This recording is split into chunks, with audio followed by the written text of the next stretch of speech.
As a real estate investor, rental properties are one of the most advantageous classes of investment property in the IRS's eyes. Why do we care about the IRS's eyes? Tax benefits. On the surface, tax benefits sound kind of boring and kind of like, okay, but if you actually really start thinking about it, think about normal taxation. You might pay up to a third of your income in taxes. So what if you could actually keep all of that income you would otherwise pay in taxes, or at least keep a lot more of it than you normally would? So where do rental properties come into this?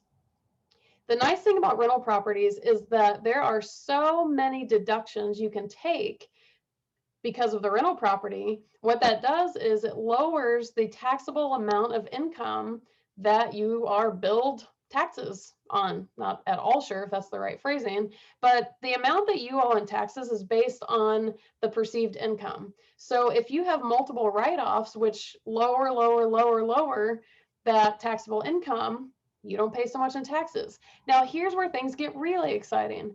There is a lot of potential in a lot of different circumstances to make rental property income tax-free, meaning essentially you pay nothing in taxes. Let me pause right there. I'm going to go ahead and throw the disclaimer out. I am not an accountant. And if you are a rental property investor, I highly, highly encourage you to be working with an accountant. If for no other reason, the laws and the rules with all of this change so fast. First of all, you always want to make sure you're complying, but you also want to make sure that you're taking advantage of everything that you can and you're not missing something, which is very easy to do when you're not an accountant. Here's a second little caveat to that accountant thing. Not every accountant is made the same. You want to be working with an accountant who has a large client base of real estate investors, because those accountants are the ones that are staying on top of all of the changes, all of the advantages, all of the things that you can make use of. Your average everyday accountant probably doesn't really know how to do that. So I highly encourage you to work with an accountant. I highly encourage you to work with a real estate investor friendly accountant. And I highly encourage you to remember, I'm not an accountant. So this is not an all-inclusive list about the write-offs related to rental properties, but I want to give you something to get started with, something to think about, something to get motivated by. And depending on when you watch this video, rules could change. So anything I say, don't take it for gold. Check with your real estate investor friendly accountant. Say that 3 times fast. And make sure you're doing everything correctly. With that said, let's dive into this. The question really becomes, what all can you write off on your rental property? What are all those expenses that you can write off to decrease your taxable income? In short, just about every expense related to the rental property. There's some exceptions, and I'm going to expand on some of the certain expenses that may have something a little bit different or strange or weird about them. But for the most part, if you have an expense related to a rental property, chances are you can write it off. So a few of those I want to expand on. And I also want to throw a teaser in. I'm going to expand on a few things just so you're kind of clear about how those certain things work. But then I'm going to get into the most exciting write-off of them all, depreciation. It's called the phantom expense. So I'm going to dive into that. If you're totally following what I'm saying and you're digging this, hit the like button. Super appreciate it. Let's get into this. So more or less, you can assume every expense you incur is probably able to be a write-off. But a few things I want to highlight. I actually have them written here so I don't miss any. And also, too, if you want to check on any of this stuff or you want to stay up to date on the current rules, you can look at IRS Publication 527. Google it. Plenty of copies online. Make sure you Google it for the right year because, again, things can change. One elaboration I want to make is repairs versus capital improvements. Repairs, for sure.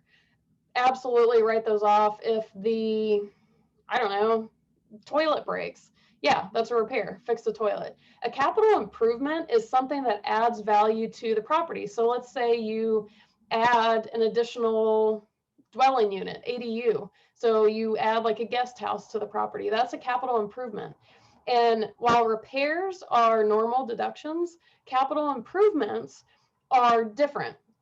that the cost of those is actually spread over the lifetime of the property, and it ties into the property value, which circles back to this depreciation thing, which I'll get to at the end. So make sure you understand the difference of those, and that, again, important to work with an accountant who knows what they're doing to be able to separate those two things. So watch for that. Closing costs. There are some differences in terms of closing costs versus mortgage fees. Like a mortgage fee might be PMI. If you put less than 20% down on your rental property and you're paying the PMI insurance, that is a mortgage fee and you can write that off. Closing costs are weird because different fees and costs and everything when you buy the property they kind of fall into different categories. So again, you want to be aware of which is which, because much like the repairs versus capital improvements, it's a difference whether it's a direct write-off or the value of it is spread over the span of the lifetime of the property. Again, we'll get to depreciation soon. Travel. This one can be tricky. One of the most awesome things about rental properties is the direct travel involved in getting to the property, dealing with the property, managing the property. If you own a property 3 miles away from you and you drive to it, you get to write off that mileage. Be careful with travel, because let's say you own a property out of state.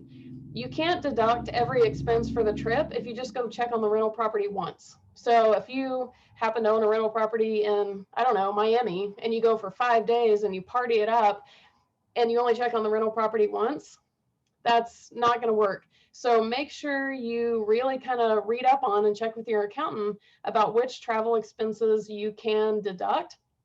But either way, it's still awesome because it's more deductions.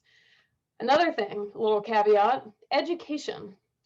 If you, and double check this one also, because I think this one has changed a little bit, and honestly, the line can get a little bit blurred, but my understanding is that if you already own a rental property or multiple rental properties, anything that you study or learn is really considered continued education at that point.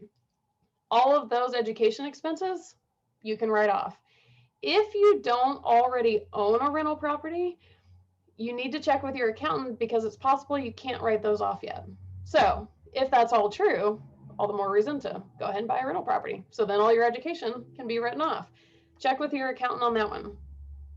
Kind of an off the wall one, energy efficient. If you, I don't know, like solar panels, anything that helps contribute to the energy efficient level of the property, there are partial deductions available for that. So again, check with your accountant on that. So those are kind of the things I wanted to mention.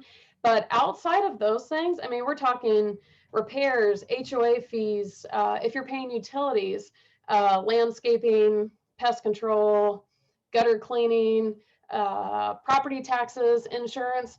A big one for rental properties is the interest that you're paying on the mortgage. That's huge. You can't deduct that if you're living in the home that you own. Huge advantage for rental properties, especially in the beginning, because there's a lot of that mortgage interest.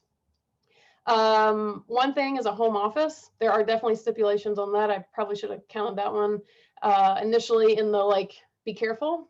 You want to make sure you're following within the stipulations for that, but the possibility of a home office, possibility of the cell phone, employees, if you hire a property manager, property management fees, legal professional fees. If you have that real estate investor friendly accountant doing your taxes, guess what?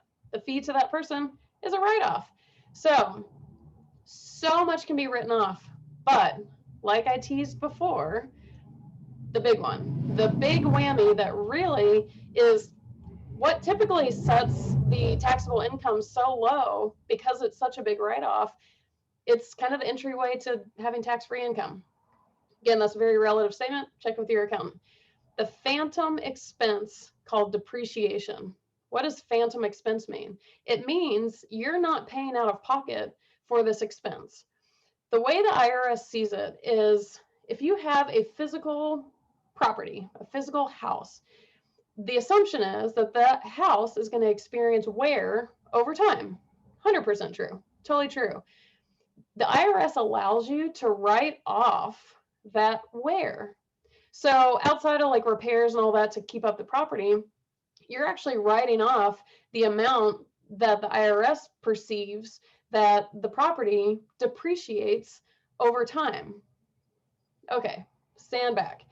And honestly, it only gets more complicated from here. As far as the equation for depreciation, the way the IRS looks at it, they separate the house from the land, and this is just a short version of how this works. They separate the house from the land, so you can't depreciate the land value. So you determine what the property value is itself, and that amount is spread out over 27 and a half years. So I don't know, $200,000 house divided by 27.5, whatever that gets you, you can write that amount off every year. Hello. Now the bells are ringing. Now things are getting exciting.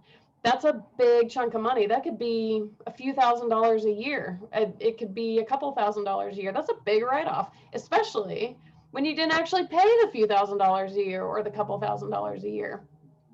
Huge.